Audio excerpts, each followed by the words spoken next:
So welcome ulit sa isang YouTube video at sasabihin sa inyo ano ginagawa pala nitong Fennec Fox. Ito, wait lang guys, lang po, lalabas pa lang po Fennec Fox.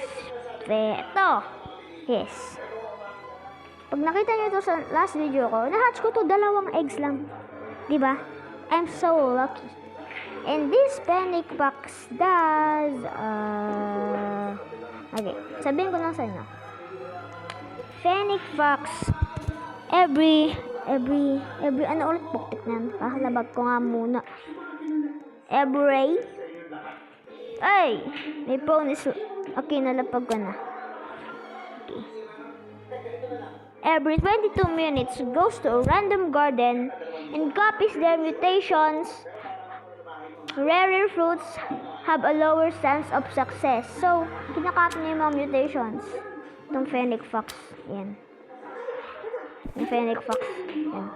Yan. Kung gusto niyo pala nito, makukuha lang to sa ito. Dito.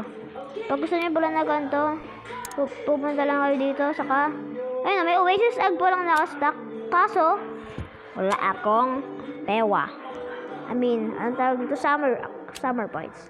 So, that's all for today.